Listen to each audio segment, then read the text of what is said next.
Dearest fellow geeks and nerds, welcome to Cordially Invited, the podcast where all your favorite actors from gaming to animation, small screen to big screen will gather every second week on Wednesday to talk about their work, passion, and what the future may hold. I am your host, LilyK, artist, actor, writer, and content creator. In today's episode, we have someone extra special. He has more than 800 credits on IMDb. He lended his voice to anime icons that I've lost. To a boy who can transform into different aliens. What's the big deal with the word sludge puppy? And of course, everyone's favorite web designer, pun intended, Spider-Man himself. Yes, it is the amazing Yuri Lowenthal. Join us today and find out what did Yuri study before stepping into different roles, how recordings go when it comes to anime, a game of Know Your Lines, and much more. So let's get right into it. Hi, bestie. Hello, bestie. How have you been? I've been okay. You know, the world's a crazy place, but I still get to do fun things. So, like this. Like this. That's what I meant. Yeah. Yeah. That's what I was referring to. Obviously.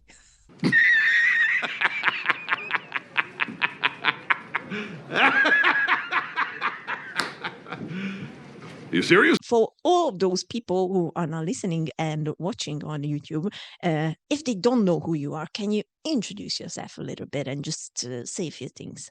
Sure. I'm Yuri Lowenthal. I am primarily an actor. And most people probably, whenever I get that question, oh, you're an actor. Have I ever seen you in anything? Only if you play video games and watch cartoons. There's a slight chance you could have seen me elsewhere, but it's most likely that you know me from my work on the Spider-Man series, the PlayStation Spider-Man series, or from shows like Ben 10 or Naruto or Gurren Lagann. I've done a lot of anime shows like Young Justice and other stuff as well. That's What do we have up there? What is it? Oh, look, Arcane. It's right there. It's right there. Yeah. No, Arcane is hard because, well, I don't know, spoilers. So that's probably where you know me from. Either the video games you've played, all the way back to as early as like Prince of Persia. Or the shows you're watching as more recently as Arcane. I checked your IMDb before, obviously, but my God, you have like 800 credits. Remember? Like, I love what I do. I try to do it as much as possible. Yeah. It's awesome. But like, when do you sleep? Sleep? What you know? What is that? Coffee is what I do. No. Oh. I try to sleep as well. I do. Okay, good. Just to make sure that you're healthy and staying healthy. Right. You don't want you to overwork yourself. Obviously, we love you, but like you need rest. Right. Exactly. Yeah. I can't give you the things you want if I don't sleep. Right. Yeah, exactly. Easy as that. All right, we're just going to get right into it. We have some exciting questions prepared.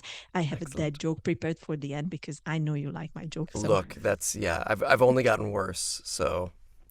Good. I love it. The bad dad jokes are the best.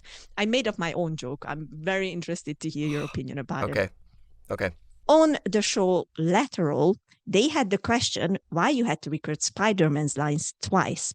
Listeners, if you want to pause here and take a guess, go ahead. The reason was that once you had to record it normally, and then the second time it's like you're swinging because Spider-Man swings around a lot. So how did which one did you do first, or how did this process go? Because it's a bit hard to imagine. This is a great question, because this is not something that they came up with from the very start of the game. We had already been recording on Spider-Man, and then they came up with an idea. They said, because they don't know when things are going to trigger in game, or they don't have enough time or the budget or whatever, it's probably a combination of all those. You will often have to give a read for something that will work no matter what state you're in the game, no matter if you're in the middle of a fight or if you're just standing there. So they're like, we got to make it so it can work for anything. And they thought, what if we get more complicated on it? I'm sure it was a lot of work for them, and actually do reads that are tailored to the state you're in the game at the time. So we experimented with that, and they said, we don't know if this is going to work or if anybody's even going to notice, but we're going to try it. Turns out people noticed and appreciated it, but it involved me then recording each of those lines that could be triggered, in a time when you could either be swinging or just sort of perched. We called them swinging and perched lines, and we started recording those lines swinging and perched. So you do a pass like perched, and then you do a pass as swinging. And perched is, much more sort of intimate and, relaxed. And the other one involved me moving my body around behind the mic to get that. They really wanted that, like they wanted, to be able to, feel my diaphragm compressing as if, I was swinging around or there was a lot of movement. So I would do these sort of fake swingy things behind the mic to get the feeling like I'm swinging. And every now and then, like, we had to dial it in because in the beginning they're like, okay, well, he's Spider-Man. It's not that hard. You sound kind of like you're constipated right now. So he's still Spider-Man. So he's still, strong and agile, but we want to feel that he's moving. And then in the second game, they're like, oh, that wasn't hard enough. Let's introduce a third one, which was with the wingsuit, because they made it, so you could glide. And so now they wanted a different type of read for the wingsuit, sort of like you're calling over a little bit of speed because you're so it was. So then we had to do 3 different reads. 3 times. Which is more work for everyone, which is, more work for me and left me, exhausted from those sessions. But I also have to interject here and say that, I get paid by the session. So more work means more sessions. More sessions. It's hard to complain about that. Okay, because it was here in like as a footnote, like, did you get paid double? Right. But then now you answered it. I would say I wouldn't say it was quite double, but it definitely increased my the amount of money that I made. Sure. Good, as it should, because you're doing extra. Thank you. Yeah. Extra. All right, awesome. Wow. Because to be fair, even though I know your work and we talked a lot already, but when I heard that on Lateral, I was like, did we talk about this? I don't think we talked about this. Yeah, I don't think we did. Wow, but it was like, wow, awesome. I have to ask you. And I already knew that I'm going to talk to you, so I can ask you. Right, right. When? Yes. All right. So here's another thing. We're gonna go all around because you did so many things that Please, we have to. Please. We have to go I have a tendency to go down tangents and talk about things that are best. Unrelated too. So we'll just do that. First of all, I did not know this about you, and I thought I knew a lot of things, but I didn't know that you did East Asian studies. I did. That's what I studied in college. Yes. It took me a while to land on that as a major, as a focus, because I was interested in so many things. Mm-hmm. I was spending a lot of I was studying Japanese because I love Japanese. I did my junior year abroad. I did travel in Japan. I read that as Japan. well. Yeah. Yes. But I was also doing a lot of theater as well. Okay. Yeah, Okay. and but I was afraid that, and I had almost enough credits to do a double major in theater and East Asian studies, but I was afraid that my parents would stop paying for my college if I said I'm going to be a theater major. So I had to, it got to a point where I had to pick a focus, where I had to pick a major. Yeah.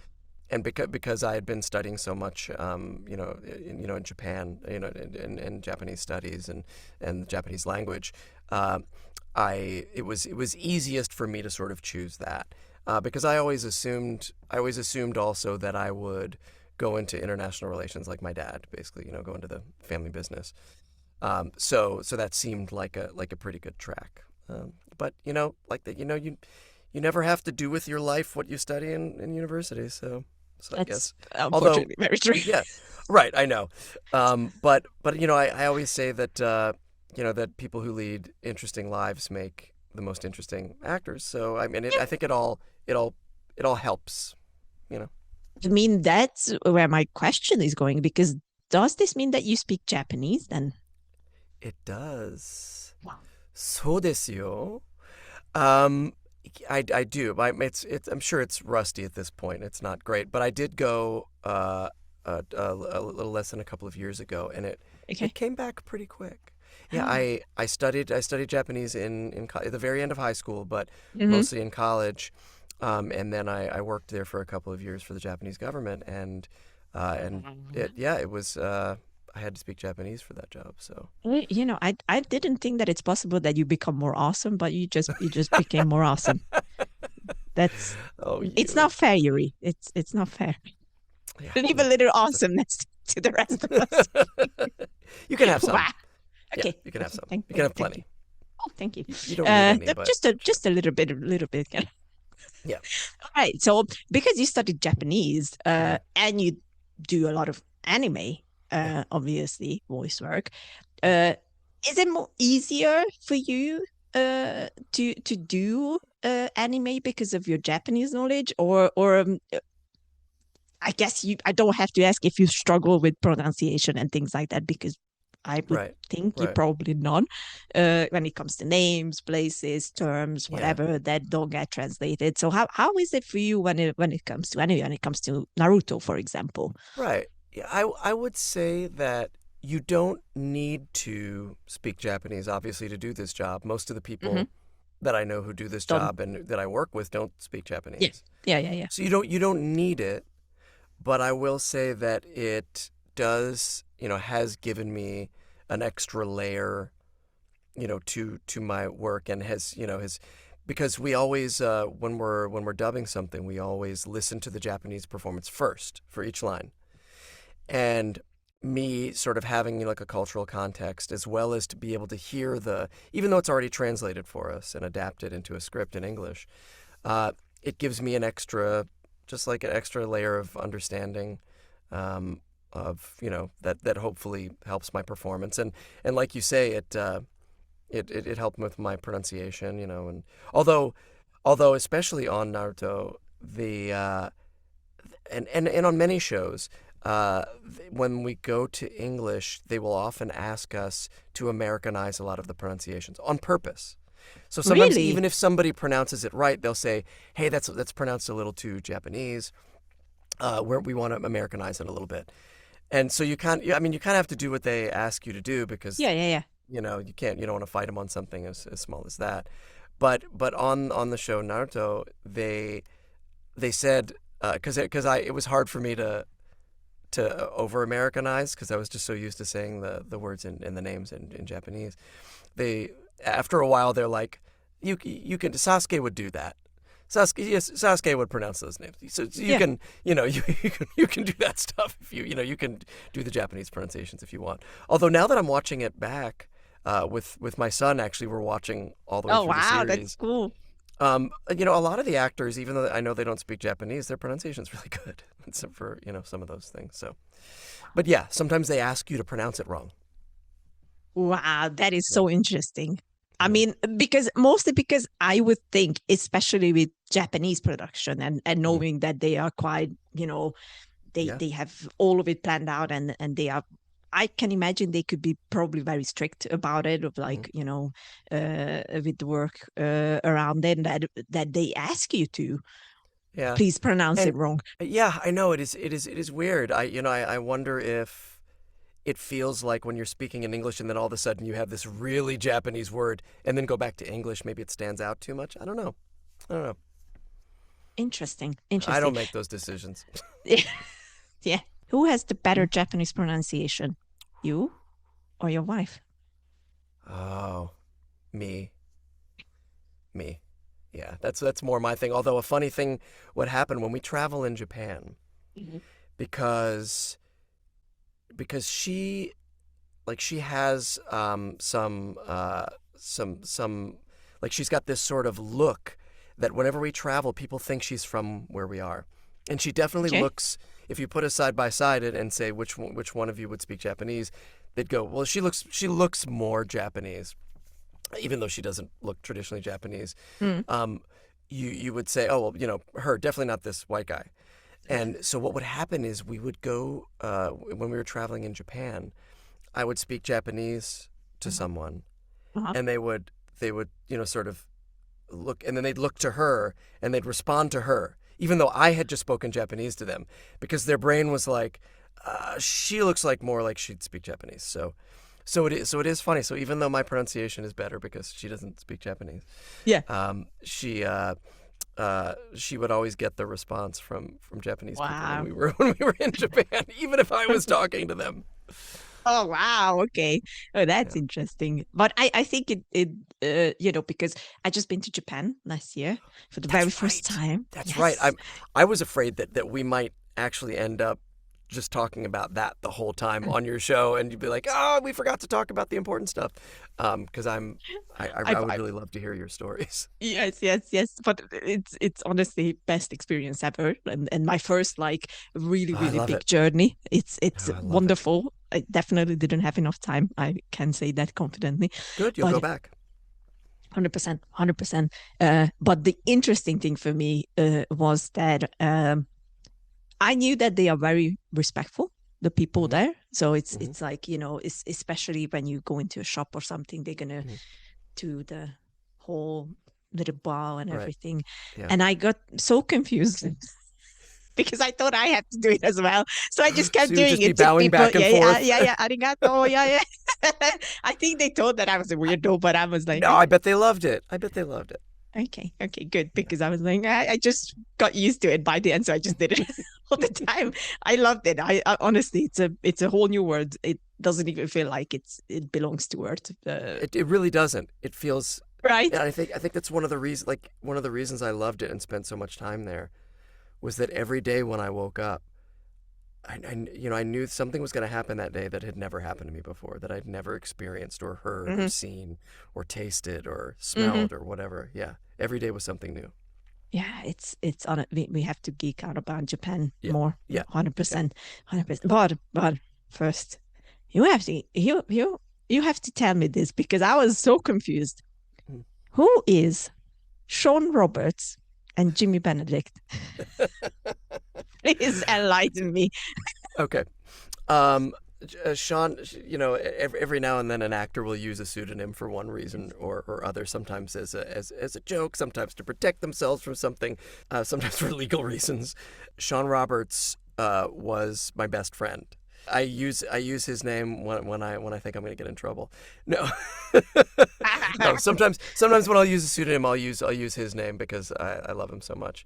Aww. And Jimmy Benedict was my dad's name was James Benedict Lowenthal, and so every now and then I'll do Jimmy Benedict, and my very first pseudonym was for the very first anime that I did was Yellow Lollipop. Are you serious? Yeah, somebody told me that. That's not on Wikipedia. It must pop up somewhere though. When I did SD Gundam Force, somebody said, "Oh yeah, you got to do a pseudonym for anime." I was like, "I do? Okay, well then I'll, and I came up with like a weird pseudonym, like that's fooling nobody. Like Yellow Lollipop is just a weird pseudonym. Like it, Sean Roberts, you're like, that sounds like a real name. Jimmy Benedict, that sounds like a real name. Yeah. Okay, so they are still you at the end of the day. They're still me. There's not a mistake on Wikipedia when when you see those two names, also known as, and I was like, huh? Really? Excuse me, what are you talking about, Wikipedia? Also, we have to talk about that whole best friend thing. I thought I was your bestie, but I'm confused. Sorry. Well, I'll tell you what. If you want to layer in that, his band was a band called 30-06, and if you want to listen to some new music, there's a newer band called 30-06, which is not him, but the older band. Older band. You just have to send it to me. I want to listen to new music, please. I'll send you a link. It's great. It's new old music. New old. I like that. That's good. That's good. Okay, and who is Zoe Oliver? Zoe Oliver. I'm as far as I know, I'm married to Zoe Oliver. I think you are. You guessed, yeah. I think that's one of Tara's pseudonyms. Because she's always loved the name Zoe, and I think that was what her mom wanted to call her. Oh, and got I think that was one of the names that was up for, and her middle name is Oliver. Strangely enough, her full name is Tara Oliver Platt, and of course there's the famous actor Oliver Platt. Oliver Platt. Yeah, Yeah. right, exactly, and it's just totally yeah, I know. That'll Wow. be her story to tell if you ever talk to Yes. her. Oh, definitely, definitely. Yeah. That's going to be the next adventure. I was like, Wikipedia is messing with me, but no, no, You know, it's Wikipedia is pretty great. When you look at the hmm, internet and how the internet has changed, and oh, the things that are still good on the hmm, internet, Wikipedia's man, and they're near the top that's of the very true. list. Yeah. That's very true. I agree 100%. Also, you co-authored books before. hmm Why did you not write more or did more? How come there's only two, if I remember I, correctly? I mean, you know, I do love to write, but there's so many things I love to do. Writing takes time, and I don't always have the patience or the the the the follow the follow through for writing, but I've written a lot of scripts, some of which were produced. As a matter of fact, we did a short film that I wrote that we just finished recently, and is being submitted to festivals. So hopefully someday definitely someday you will see it. I think I was a writer before I was an actor, and they all sort Okay, of feed into the same thing. You know, it's all part of that's true. storytelling. Hmm. But when I was a kid, I was writing definitely before I was acting, I think. And so I wrote.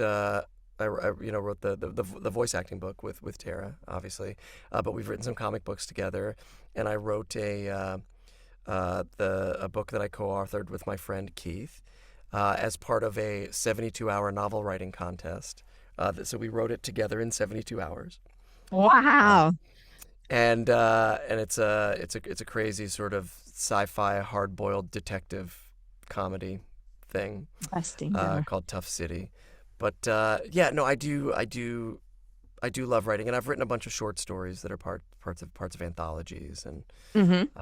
my wife is the more dedicated writer. She's Okay. written now several books. Hmm. But I do love writing. I do. It's good. It Yeah. is really good. It's just the only problem with it is it you just have to sit Right. down and do it. You have to sit Otherwise, down and do it, right? I'm it's really yeah. good at coming up with excuses why I shouldn't sit down and do it. Oh, yeah, And exactly. maybe someday I will run out of excuses and I'll write more. You should. You should. I think you should. Thank you. I think especially with that 800 credits, you Yeah, have a lot of right. Things tales to to talk tell. about. Yeah, Yeah. yeah, yeah, yeah, yeah. So I think there's definitely some stories in there that could be put onto paper. I will definitely be one of the buyers if you write a book, Why, and thank you. I can illustrate just. I know you can. Mhm, There are two pictures back there that you in fact mhm. illustrated that the fans who come and see me at conventions they love those. They love them. I love that so much. I mean, this is why I do it because I just love people reacting to just like, I love this, and I'm like, Oh, I'm I had so a part glad. in that. Yeah, Yay. I'm Yeah. so glad. I'm so happy. Before I ask this, it's a Mhm. two-part question. It's a Okay, two-part hit me. question. The first part is how much flexibility do you usually have with the role? Oh, you know, it depends on the project. I love, I think one of the main reasons I do this, I love working with people. I love working with a lot of different people to bring something, like I like the group aspect of bringing something to life. Uh, and it depends on the group and what the group wants and, what the group needs. Sometimes they just want me to come in and say the words. And that's fine. That's fine. Because I'll always inevitably bring something, you know, to it from myself, even if I'm not, you know, inputting it. I'm not helping to create the story or the text. I'm bringing myself to it. That's good enough. That's plenty. But every now and then, it's a more collaborative process, and we get to talk about how the story is going to be told or how the character is going to develop. But usually when I come into something, they've got that pretty worked out, and we'll try to establish early on And sometimes I don't want to change anything. Like when I came into Spider-Man, like it's so good that I was like I've got no notes. Just let's just do it. Fair enough. Fair enough. Although once I had gotten into character, every now and then I would think up funny quips, and I'd be like, "Hey, I'm gonna try something. Here, let me." And they, most of the time, I'm sure they wouldn't use them, but every now and then something would get in. But that's something you sort of feel out early on in the project. How much input do they want? Maybe they don't want any input. Maybe they'd love to talk about it. Especially in games, it's so. Things have to be, there's so many things to consider. And, in putting together a game, even if I wanted to, make a change or suggest something or, give some input, it might not be appropriate for the game or the way the game plays out or, it could affect branching storylines and, things like that. But if it's if it's a short job, sometimes I'll come on and I'll just be there for one day. That's my input into that game. And there's not necessarily a lot of time to build up the type of relationship where you get to collaborate a lot. But on the longer form games, I love to create that kind of relationship with the developer, the writers, the creative director, producers, all those people. Because I like people and I like working with people. So sometimes it just happens, naturally. But yeah, it's different on every project. Okay. So the second part of the question is, was there ever a line that you changed for the better? I don't know if it was for the better. I would like to believe that if I changed something and they were like, "Oh yeah, let's go with that," that it was for the better. I mean, or they liked it enough. I don't think I'm powerful enough to have, for anyone to suck up to me, for just the reasons of making me happy. I think they always make the decision in favor of, whatever is going to be best for the project. Yeah, but, yeah. I think I've gotten probably a couple good ones in here and there. Okay. Yeah. Okay. Yeah. Good. Was You don't have to say anything specific. Okay. But was there ever a line that you wish you could have changed but couldn't? I can't think of anything specific. I know there have been moments when I would think, "Oh, I think this would be better."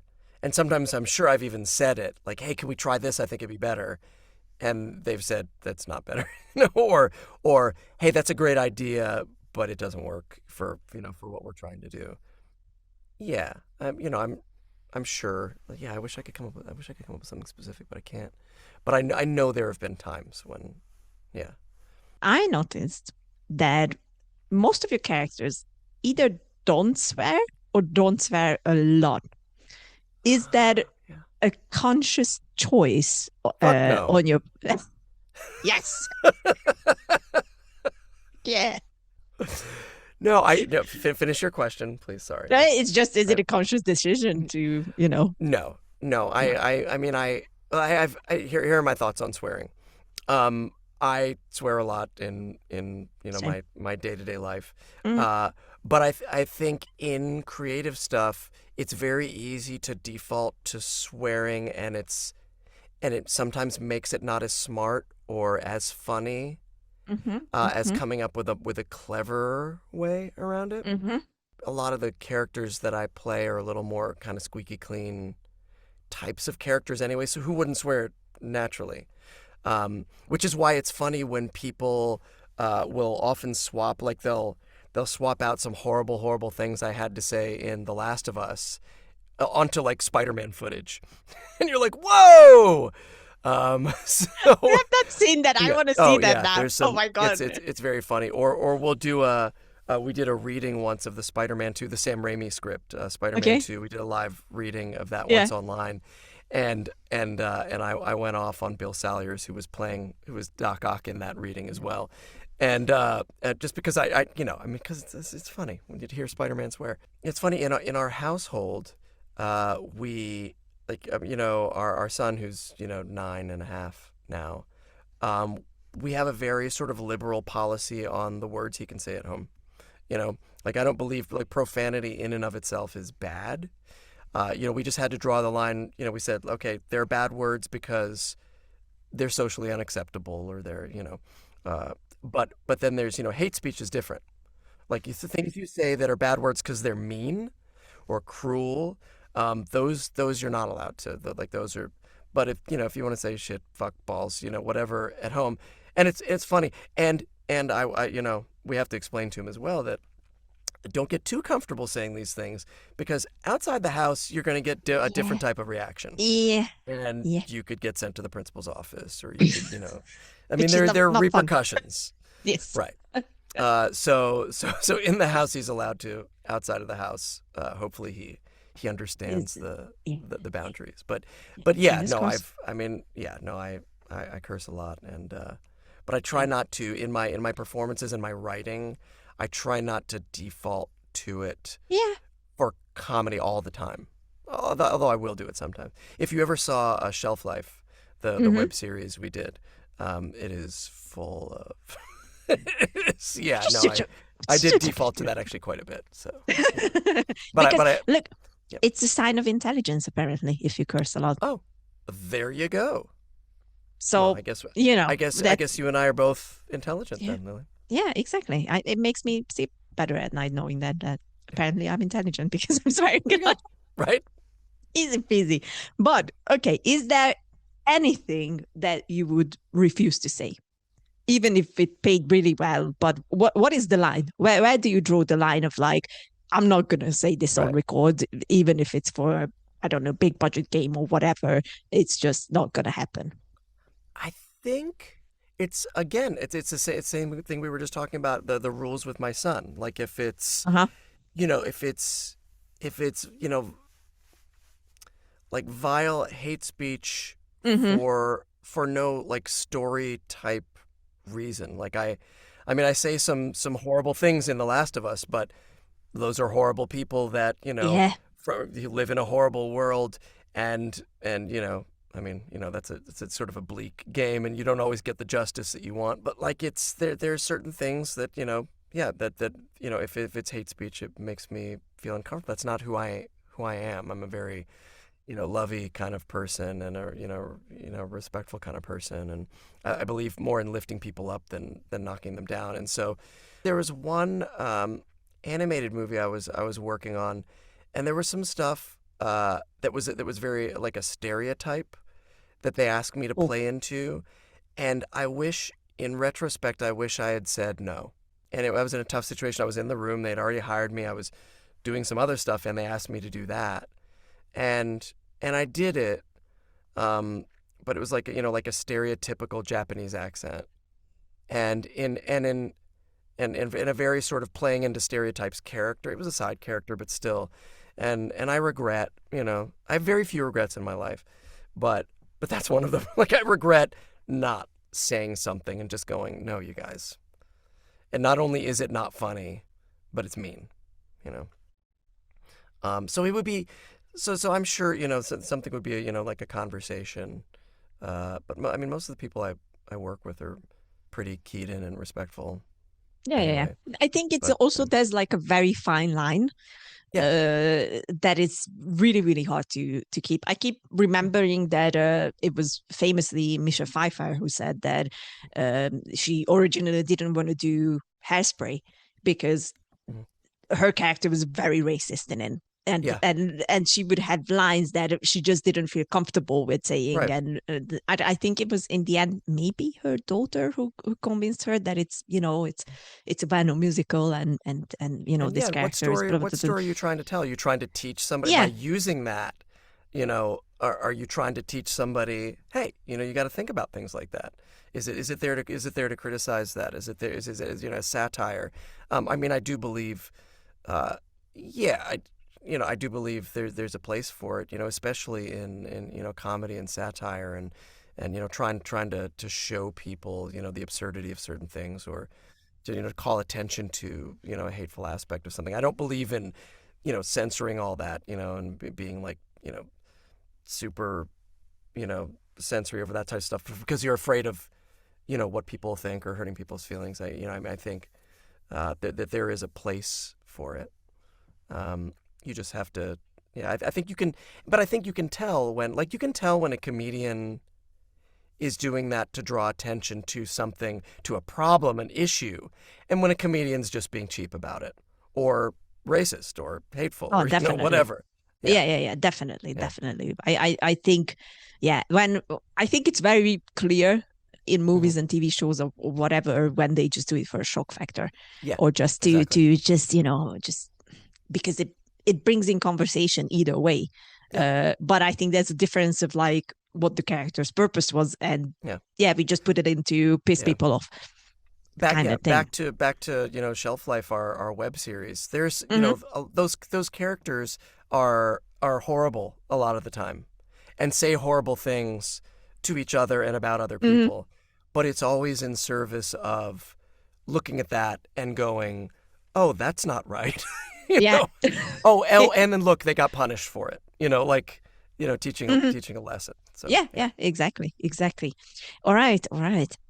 Do you have an unpopular opinion about the gaming industry? My most unpopular opinion about the gaming industry, and it's less about the industry and I guess more personal, is that I don't, you know, whenever somebody says, well, you know, in this game, what about this? And when I say, oh, I haven't played it, they're like, what? You know, like they can't seem to believe that I can't play all the games, or that I don't want to play all the games that I worked on. How dare you? Um, I know, right? Right? How dare you? Right?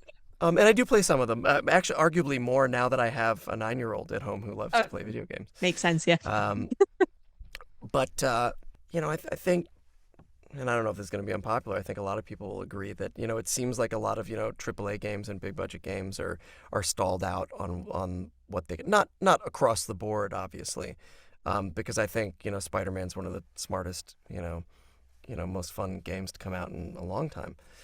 Uh, but I think there's a lot of, you know, repetition, and a lot of, oh, we'll put out another one of these games.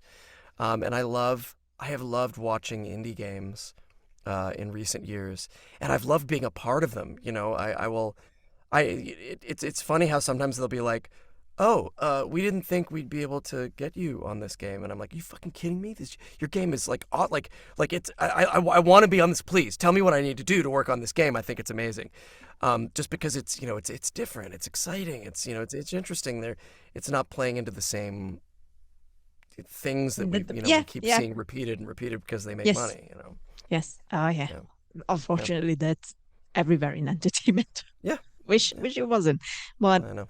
alas, But I alas. think, like, you know, like in the this is a hopefully a hopeful and optimistic Hmm. view of the future for both film, film, television, and games, in that the budgets have gotten so out of control, and it costs so much to make a game, and you have to make so much money to make that, you know, worthwhile, that I think we're headed into, God, I hope, like an indie revolution across the board, a second indie revolution, It maybe. sure looks like it. Um, Yeah, right? Like, yeah. because you're going to get smaller films that aren't as big a risk, that don't cost a lot of money, that, you know, people can get together without, you know, multiple, you know, conglomerates backing you, Hmm. and telling stories that they don't have to somehow justify to the people giving them the money, you know, and the technology is there so Oh, that yeah, yeah. people can, sometimes a single person can make a game, on their own time with their skills, and so, small groups of people can make films, with cameras that, come in their phone. Oh, yeah. So, It's still unreal that 20 years later was made with iPhones. yeah, right? You know, Isn't that it's crazy? like what? That's right. We haven't even gotten to talk about it. And Bone Temple's about to open. Like, I mean, I Bone Temple know. comes out this next month, I think, maybe No, next week. February. Next week. Oh, Next great. week. Great, because So I want to see Ray Fiennes tear it up, because like yes. he was great in, where we see him in the, like, I thought, um I'm that may be my favorite of that series. It's tough Really? because the first one is the first one, The first one and I is love, and the second one is kind of like how Alien and Aliens, like yes, Aliens was like an action movie, but more an action movie, 100%. and yeah, 28 Weeks Later was like that, and I Yes. loved that for what that was, but like there was something about the storytelling in this that the themes that that really grabbed me. I loved it. I think I would have loved it if it was not connected to To 2080s, the to the franchise. Got it. previous ones, Got it. because I still loved it, Mhm. but because I know the previous two movies and I love the Right. previous two Yeah. movies, it felt a bit like, oh no, we're slowing it back doun. Right. Like Right. it's still a great story, and I think it's a very well put together story, and Ralph Mhm. Fiennes is just so Oh, good. I know. Oh God. Well, whatever happened to 28 months later is my question. Exactly. That's what my wife said that. She's like, what about 20 months later? I'm like, I don't know, man. What I would love No. to, because I didn't know, when 28 Years came out, I didn't know that we were also going to get a Bone Temple movie. Wouldn't it be Yes. crazy if like every few months he's like, oh, while we did that, we also shot this movie for this, perspective from the, thing, and he did shot like 6 movies, and like that would be so amazing. That'd be so Oh my amazing. God. I'd watch all Yes. of them. 100%, Yeah. 100%. We would be there, first row, everything. Yep. Not the first row, maybe in the middle row. Yeah. Anyway, tangents. Yeah. As we like to do. All right, I have some quick fire questions. Quick fire, Yeah. I don't know, Yeah. whatever we call it. Rapid fire. Rapid fire. Yeah, rapid fire. It's all about Rapid Fire, great movie, starring Brandon Lee, by the way. yes. Movies always, it always comes back to movies with me. Yeah, 100%. Don't get me started. Okay. Anyway. We could, but that's a separate podcast for us. Right. Anyway, all right. Could you, do you think you would be able to voice a female character? Because in Japanese media, and it's quite common for a woman to voice a boy. That's true. I think, and my name Yuri is in Japanese. It is a woman's name. So I get, I mean, that's a good. I don't know that I must have in my career. I must have. I mean, I know, it's a different climate right now where they're really trying to get, to up representation. They're having people play, who get to play who they are, but which is a whole other conversation. But I think women will often get called in to play, especially younger boy characters, because I think their voices tend toward, it's easier for them to slide into that. For me to slide into a woman's voice, I'll tell you what, I'd love to try sometime. It might be. I mean, it'd be an interesting experiment, if nothing else, just as to, what I can do with my voice, because, as you know, and as most people who either love me or hate me know, my characters generally sound about the same. Like, I'm not one of those actors that is like a chameleon. I'm not like a Nolan North who like he can sound completely different from character to character. But I can't, like, that's not my thing. And so generally I play, my characters will live in the sort of the same zone, maybe a little younger or a little older, There's more color gravelly, to your characters, but so come yeah. on. Oh Come yeah, on. no, I'm not saying. But I lean more on like the story and the context and the writing and the type of project it is to differentiate the characters. But if you were just to listen to the voice print, they'd be very similar. But so for that reason alone, I'd love to like try something. Please, if you do, just let me know. Oh, I'll let you know. Thank you. Yeah. All right, another a bit of an out there question, but it's new ink also on your, is that new ink on your wrist? This one? Yeah. No, it's been around. It's Destiny. Both. Okay. You haven't seen Groot? Just all. I mean, the colors are so vibrant on your camera. I was like, is that new? It's We Are Groot. I don't think you've seen it. Have you seen it? No, I don't. You've seen Spidey. Yeah, because it's beautiful. I know. I love it. Okay. Anyway, sorry. Yes, Tangent. Tangents, we love those. Again, it's a very out there question, but I Do might it. as well ask it. Also very popular Japanese media Hmm. is hentai. Yes. Would you ever voice hentai? I mean, yeah, I think I would because I like hentai in a way, and not like just full on. I mean, there is like gratuitous, hentai, and then there is like hentai adjacent stuff like Ninja Scroll and Supernatural Beast City or Wicked City, and or Urotsuki Doji, the Wandering Kid, were all those early anime that have very hentai elements to them that made me fall in love with this whole other style of animation that was dealing with things that Western animation was not. For better or for worse, but it was it was treating us like adults, for better or for worse. Um, so yeah, I would consider doing hentai. I'm trying to think if like any of the titles I've ever worked on could be considered. I guess I wasn't lucky enough to. I don't know. It still But can happen. yeah, It's yeah, still, especially if someone listens to this and is a right. They're casting like, agent. oh, Mm. yeah. No, I mean, yeah, I would definitely consider it. Yeah. Okay. When you do specific noises like eating or Mhm. drinking, Uh-huh.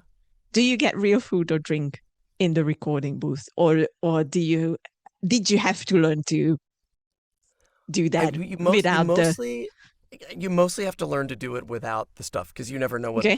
the opportunity is going to be. Although I will say it is a bit easier to do eating sounds without something than it is drinking sounds without something. Drinking, I mean, you've always got like a like a water bottle or something, and I will often for those types of things just have the water and make it easier to do those sounds. And for eating, sometimes just to get the way your mouth I'll put my just like my knuckle in my mouth or something. But usually I'm just sort of faking that. When I did the dub for Sayuki Reload, the second dub, because there was another dub before that, um, uh, the Christy Reed, the director, would always it got to be a joke. At first, it was in they play like a ref of what you did last time or your character before last time, just to get you in the headspace and so you can you find the voice easily. And she'd go, I'm just gonna play a ref off the top, and she would play this like 60-second long version of Goku eating, just like just because that's what he did. All like that was his thing, and it was like, oh, so good, just as a joke. Um, but yeah, like one of my favorite things, like like drowning noises, is Oh, always yeah. I don't know what it is about interesting. it. It's like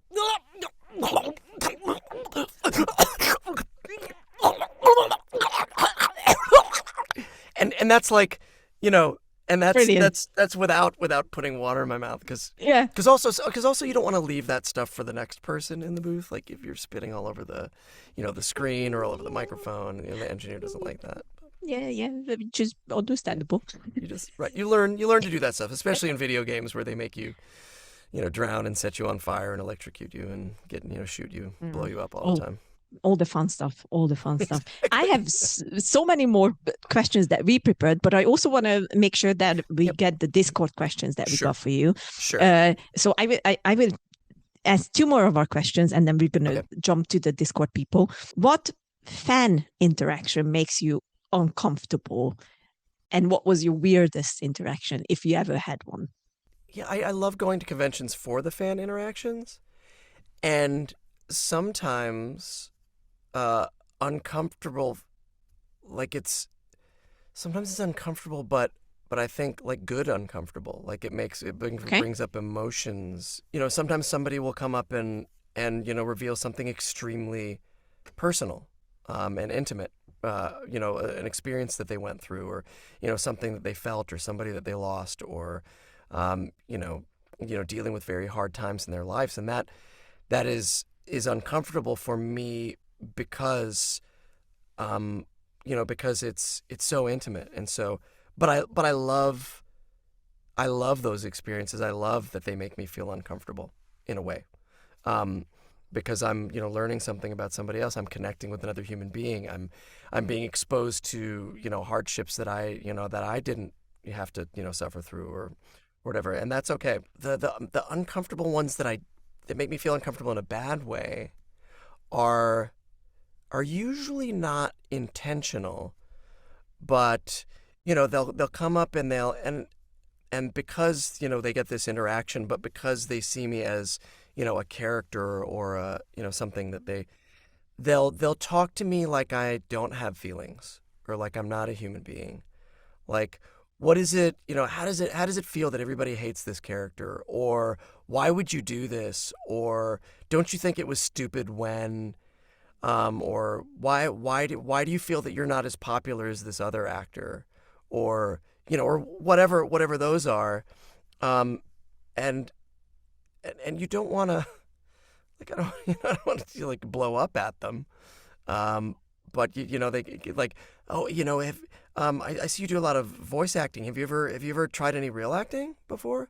And I'm like, I know what you mean, but yeah. No. Those are the types that that make me feel uncomfortable. I'm often uncomfortable because a lot of our fans are neurodivergent, or on the spectrum, and sometimes social cues are hard for people.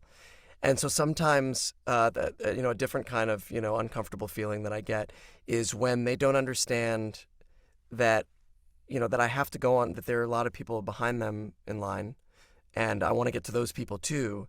But they keep going and going and going, and there's no social, and so I start to feel uncomfortable because I'm like, I don't want to stop them, and what they're saying is clearly, very important, and I'm loving hearing their stories, and I love talking to people. But then I start to feel like I need to stop them, but I hate stopping them. So that's a different kind of uncomfortable, because they don't get the cues of, like, when I say, okay, well thanks, I really appreciate that you came, today. I want to, and then they just blow right by that, and I'm like, okay, now I have to be the bad guy, and I hate that. What is the best bourbon? You that's an impossible question. Here, let me see. What am I drinking right now? It's like right. Oh, please. I like the Breckenridge is a regular. And it's from Colorado. It's not even from Kentucky. This is one of Matthew Lillard's. This is technically not a bourbon, but I started drinking it yesterday, and it is delightful. I gravitate towards bourbons that begin with B. There are so many. I don't know. Maybe they do that on purpose. But like Booker's is one of my favorite. Yeah, Booker's is good. But there's like Booker's, Blanton's, Breckenridge, Bibb and Tucker. Like they all start with a B. So I don't know what that's about. But I do like bourbon and rye. But you know this about me. I know. That's why I asked. Discord people. We asked Discord, who lovely people there, if they want to ask you anything, and we collected 4 questions. I'm showing so much more. I nearly failed math, so I don't know what you people experience. That's 4. 4 is this many, right? 4 is. Yeah, that's it. Like, thanks. Yeah, okay. Yeah. 2 summarized ones, because a lot of people were interested about these questions. What advice can you give to beginners, and what to do to not lose motivation? I think they're tied together. I think you have to fall in love with acting. You have to.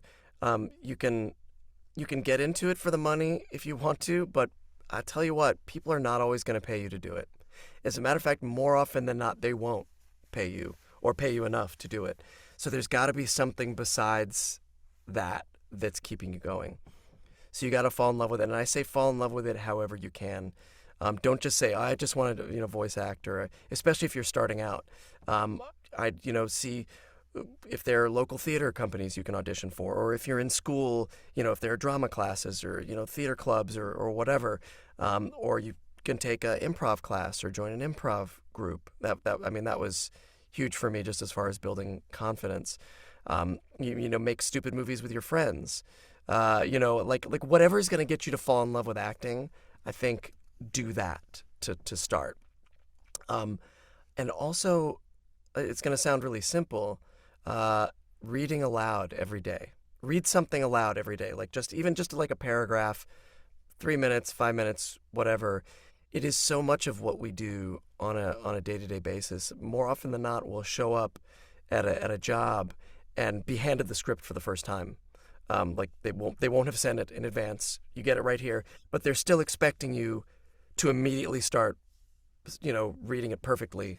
The more that you can practice, and it is something you can practice, picking up something and reading it and immediately being able, to search for like comprehension and, make quick choices about, characters and infer information from the context of what you're reading. All of that, the more you practice that, that is a skill that will definitely come in handy. And it doesn't cost anything, which is great. That's true. D. Bradley Baker, an amazing voice talent, has a website called iwanttobeavoiceactor.com. Oh, yes. It's very easy to remember. He has spent way too much time writing down really like great information for people, because he gets the question a lot too, like, how do I get into this? What can I do?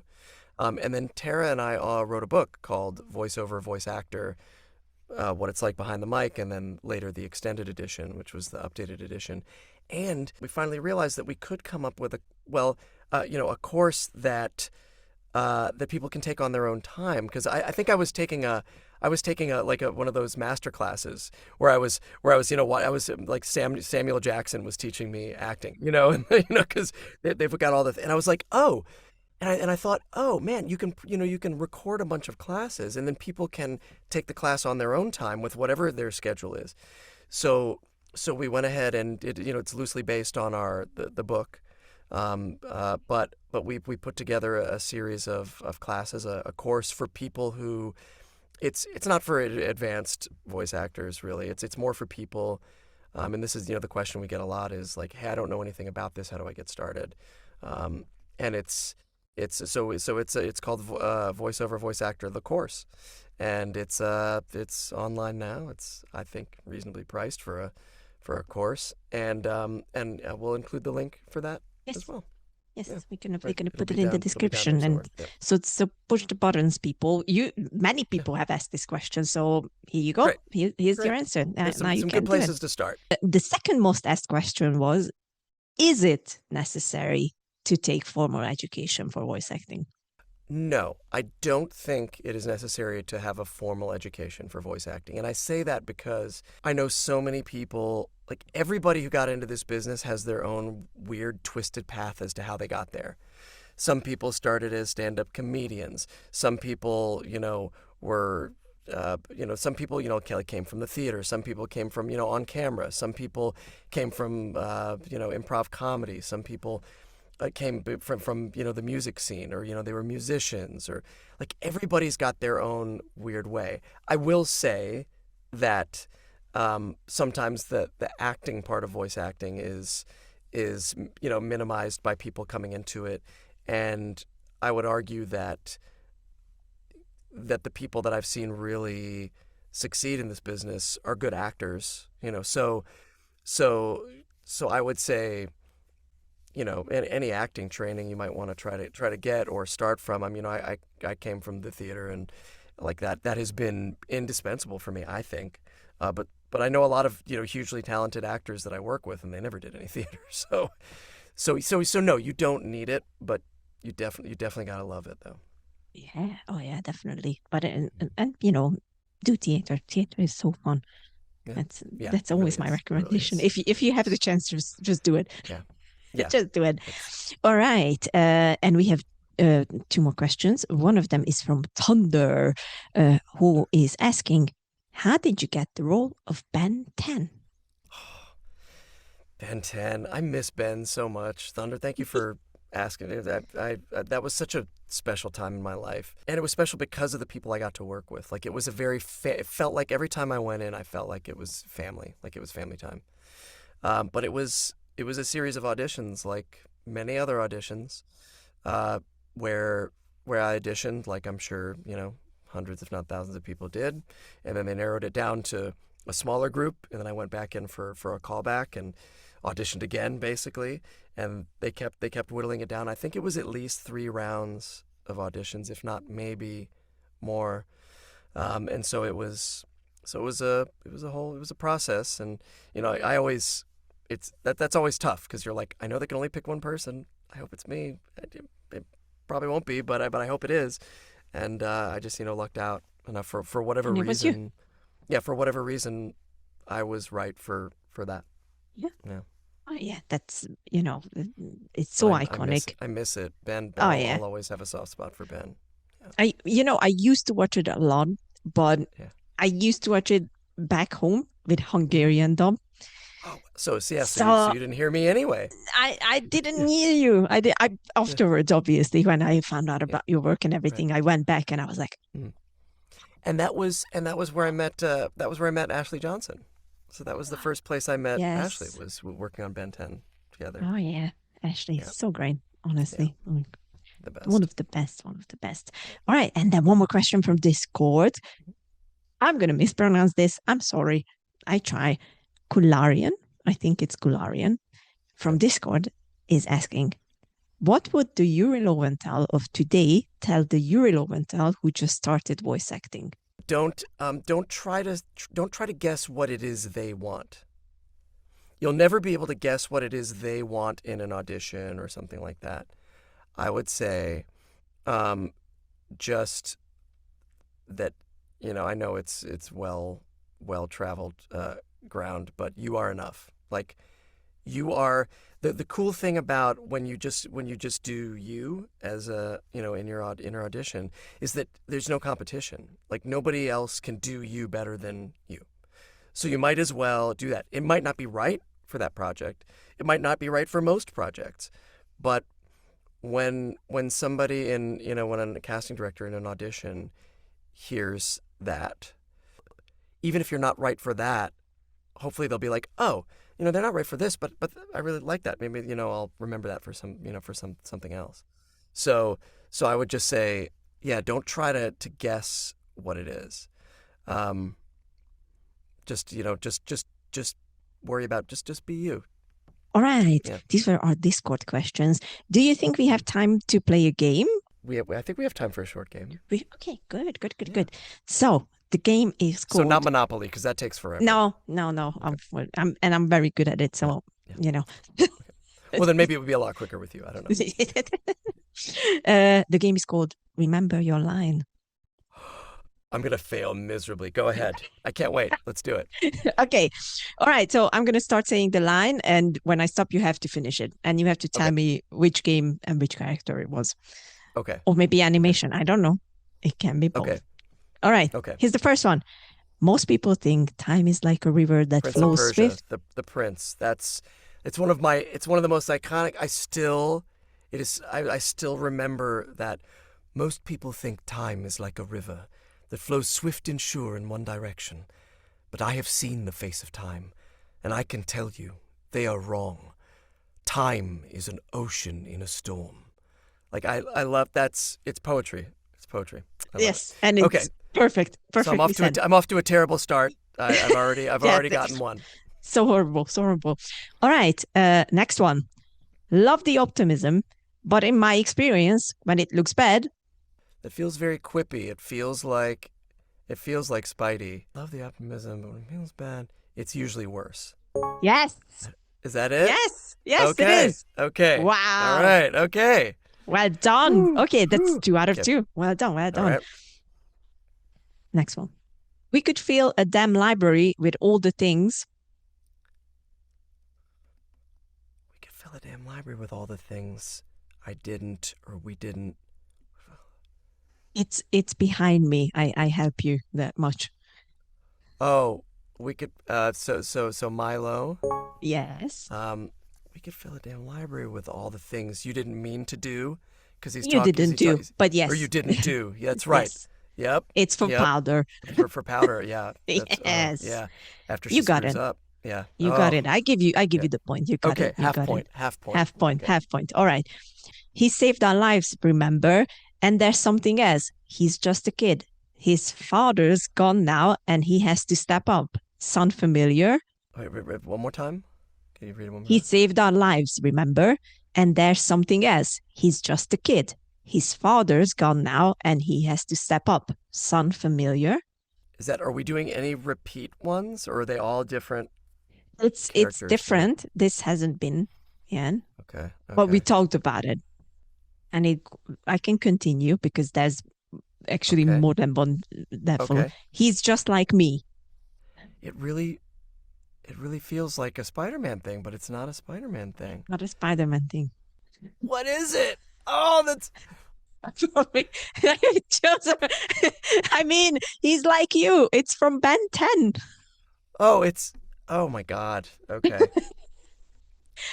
That was a hard one. I wasn't even sure. No, that's okay. That's okay. That's okay. I told you I'd be good at this. How many more do we have? I have 4 more. 4 more. Okay. 4 more. Let's see. All right. Okay. The important things are never far off. You got to give me more. There's one sentence left if I give it to you. Oh no. I don't know it. Okay. The important things are never far off. They are all around you. And this is from Persona. Oh. Okay. To be fair, I don't know anything about Persona, so I was like okay. a bit out of my element of like what to choose, but apparently the internet voted that this is a good one. No, that's a good one because I think because I want to say that it's Yosuke talking about his friends. Yeah. It is, yeah. Yosuke is my brosuke. I love him so much. I like that. All right, next one. Pretty sure your +1 isn't invited to our... That sounds familiar too. It's very recent. I help you with that much. And it's from a game. What is it? Pass? Yeah. Okay. Yeah. So, pretty sure your +1 isn't invited to our high school reunion, Harry. It's from Spider-Man 2. Oh, it's from Spider-Man 2. It is from Spider-Man 2. Okay, that's That's Okay, if you don't know this one, I'm gonna cry. Oh no! I'm about to make you cry. Go. I chose this very specifically because we talked about this and I nearly cried even then. He is finally on an adventure. But this is also Spider-Man 2, right? Yes. This is from the saddest mission of Spider-Man 2, isn't it? With the pigeons? Yes. Oh my God. So what's the rest of the line though? Found on an adventure with his wife or with with his wife. He's finally on an adventure with his wife. With his wife. It was Howard. It was Howard, the Howard mission, which breaks all our hearts. Man, Insomniac really knows how to do that. Oh my God, I still remember the mission like I just did it yesterday. It's instant tears, crying, done. Yep. Yeah. Thanks, Insomniac. Yeah, thank you. Such a good performance. Thank you. Okay, last one. Okay. You got this, Yuri. You got this. Okay, I can do it.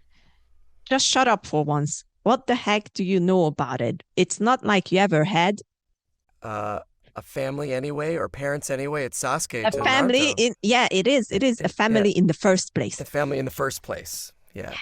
Oh, he's so he loves him so much, and he's so angry at him at the same time. Yeah.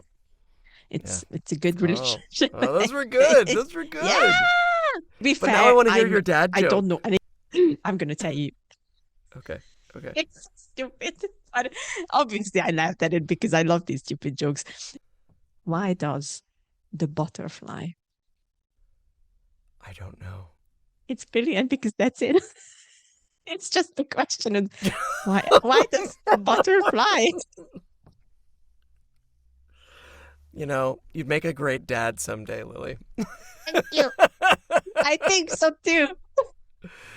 Oh, that's good. I know it's so stupid, but I laughed at it. We were walking in the zoo, we saw butterflies, and I was like, "What a stupid name, butterfly!" And then I had to ask, why does the butterfly? Why does the butterfly? Yeah, it's a valid question. Why? Why? Oh, One thank of you so much. life's biggest Thank you mysteries. so much. Right? Yeah, that is one of life's biggest mysteries.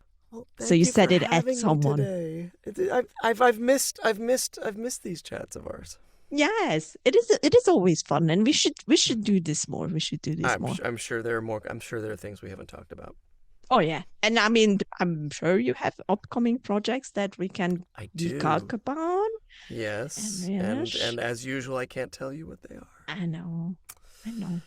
Next, we're gonna find out, and then I'm gonna be like, Yuri, Right. Exactly. We have to talk again. Yuri, yes, we need to talk about this. Oh my god. All right, this was very fun.